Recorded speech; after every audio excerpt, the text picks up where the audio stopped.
중종실록 2년 10월 27일에는 사헌부가 아뢰기를 봉상시 정 최연손이 전임 함양 군수로 있을 때 그 아들의 장모집이 함양에 있는데 본래는 가난하여 초가집에 살고 있었습니다. 최연손이 부임한 지 6년 안에 크게 기와집을 지었는가 하면 곡식도 꽉 차 있으며 또 황산곡집 한 본이 함양에 있어 유림들이 다투어 빌려 인수하기를 간청했으나 최연소는 번거롭고 요란스러운 것이 싫어서 그 판본을 불태워 버렸으니 이는 선비로서 차마 할 짓이 못됩니다. 그 직위를 개정하소서. 암교공이 이와 같이 그 사헌부에서 탄핵을 받았는데, 지금은 그 탄핵이라 그러면 뭐 대통령처럼 이렇게 법률적으로 파면이 안 되는 사람을 쫓아내는 그 절차를 이제 그 탄핵이라 이렇게 말하지만, 원래 탄핵이란 말은 그 사람의 죄상을 들추어서 그 책망한다 이런 뜻입니다. 그러니까 사헌부가 탄핵을 한다 해서 벼슬에서 쫓겨나는 거 아니에요. 사헌부가 탄핵을 하면은 임금이 그 말을 다 들어보고, 아, 저 사람이 정말 죄가 있구나, 그렇게 판단하면은 임금이 윤허를 해서 벼슬에서 물러나는 겁니다. 근데 사헌부가 암개공에 대해서 문제를 삼은 건 두 가지예요. 첫째, 암개공이 함양 군수로 재직하고 있을 때 그때 결혼한 둘째 아들의 장모가 원래 가난했는데 군수의 뒷배로 부자가 됐다. 5년 만에 부자가 됐다. 이게 하나. 두 번째로 함양군의 그 황산곡집에 그 목판이 있는데 유림들이 자꾸 와서 그걸 인쇄를 해달라니까 귀찮아서 불을 태워버렸다. 이 두 가지입니다. 그런데 암개공은 함양 군수 사품관이죠. 사품 군수에서 종삼품 사헌부 지비로 서울로 올라와서 1년 정도 근무하다가 정삼품 봉상시 정에 올랐어요. 근데 봉상시 정이라는 거는 그 당상관으로 올라가는 문이라 문턱이다 이렇게 말을 해요. 봉상시 정을 지내면 바로 당상관으로 들어가는 겁니다.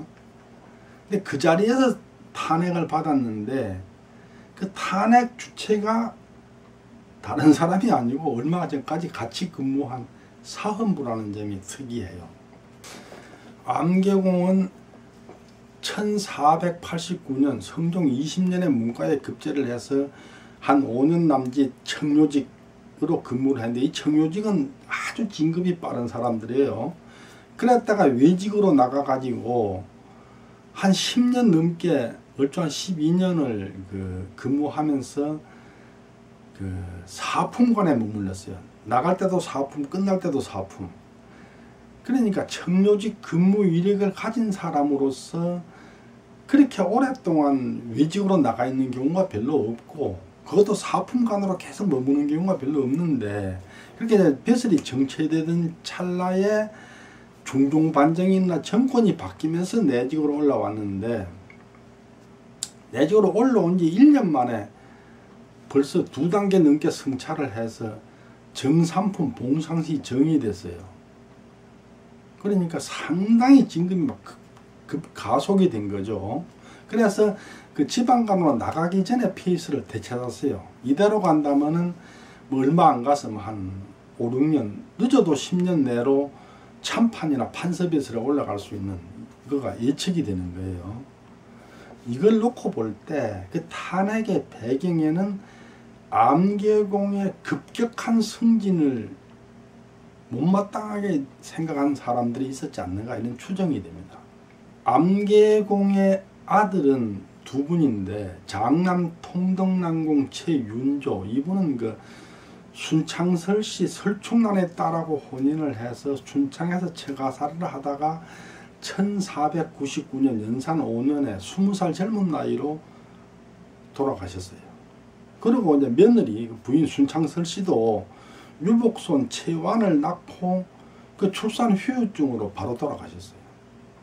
그래서 이제 말하자면 최완, 부장공 최완은 말하자면은 그 부모가 다 돌아가신 고아가 된 거죠.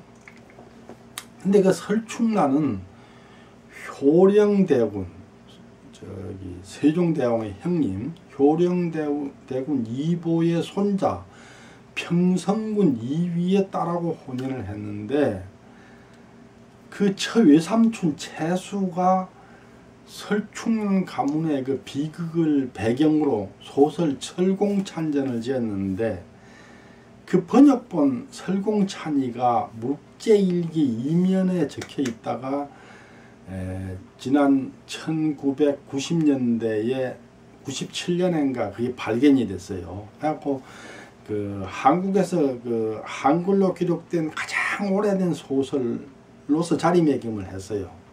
거기에 대해서는 별도로 제가 그 하나 장을 만들어서 설명을 드리도록 하겠습니다. 근데 차남 감찰공 최엄조는 암계공이 함양 군수로 부임한 직후 1501년에 그 무렵에 그 함양에 살고 있는 남원양 씨하고 혼인을 했는데, 감찰공의 처가가 부자라는 걸 빌미로 이제 탄핵이 있게 된 거예요. 근데 사건은 1507년 중종 2년에 시작돼 가지고 1518년 중종 13년까지 자그마치 12년간 28번이나 중종실록에 기록될 정도로 아주 오래 지속됐어요. 그 다 얘기를 하려면 너무 번거로우니까 그 중에서 아주 중요한 이 사건의 흐름을, 그 전개 과정을 파악할 수 있는 중요한 사항만을 요약해서 말씀드리면 다음과 같습니다.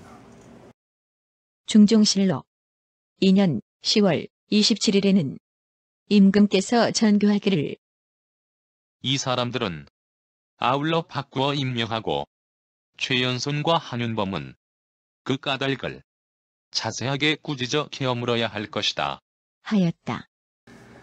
어떤 한 사건을 놓고 임금이 이와 같이 엄명을 내렸다고 조선왕조실록에 적힌 경우가 그렇게 흔하지를 않습니다.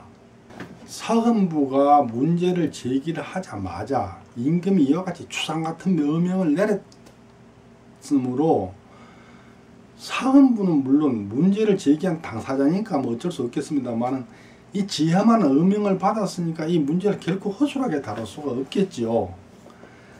사헌부가 임금이 원하는 답을 얻어내기 위해서는 암계공이나 암계공 가족들은 물론 주변 사람까지 붙잡아다가 아주 혹독한 고문을 가하지 않을 수가 없었을 겁니다. 조선 중앙정치의 핵심은 의정부와 육조였습니다.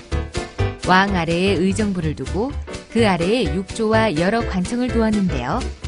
의정부는 영의정을 중심으로 좌의정, 우의정의 3정승이 합의에 의해 나라의 중요한 정책을 결정하는 조선 최고 통치기관이었고, 그 아래 육조는 각각 2조, 호조, 예조, 병조, 형조, 공조로 나라의 중요한 일들을 나누어 담당했습니다. 육조의 장관들을 판서라고 했는데요. 이들은 의정부의 정승들과 자리를 같이하여 나라의 중요한 일에 의견을 제시했습니다. 의정부와 육조 이외에도 여러 중요한 정치기구들이 있는데, 먼저 승정원과 의금부를 들 수 있습니다. 승정원은 왕의 비서기관의 역할을 하던 곳이고, 의금부는 왕명에 의해서 나라의 큰 죄인들을 다스리던 기관입니다. 승정원과 의금부는 왕권을 뒷받침하는 역할을 주로 담당한 기구들인데요. 반면에 왕권을 견제하는 기구들도 있었습니다. 사원부, 사관원, 홍문관이 그 기구들인데요. 사원부는 관리의 비행을 감찰하는 역할을 주로 했지만 정치적 잘못을 비판하는 역할도 담당했습니다. 사관원은 왕의 정치를 일깨워주고 정치적 잘잘못을 따져 비판하는 일을 주로 담당했으며, 홍문관은 왕의 정치적 자문 역할을 하고 왕명을 대필하는 등의 역할을 담당했습니다. 이 사원부, 사관원, 홍문관을 합쳐서 삼사라 했는데, 삼사는 각각의 고유한 역할도 있지만 왕이나 정치가 독단과 잘못에 빠지는 것을 비판하고 바로잡는 역할을 주로 담당했던 기구입니다.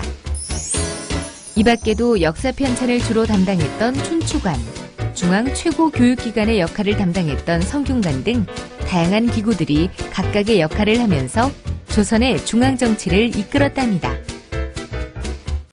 사헌부, 사관은, 홍문관, 이걸 언론 3사라 이렇게 말이죠. 원래 사헌부는 관리들이 뭘 잘못하는가 이걸 감찰하는 기관이에요.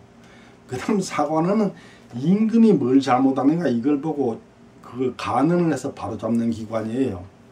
그리고 홍문관은 원래 집현전인데, 세종 때 만들어진 집현전인데, 병자사화 때 집현전 학사들이 그 일을 저지르니까 세조가 없애버렸어요. 세조가 없애버린 집현전을 성종이 다시 살려내면서 그걸 홍문관이라 이렇게 이름을 붙였는데, 경연을 주관하고 임금이 잘못된 길로 못 가게 옳은 길로 가도록 인도를 한 역할을 담당했어요.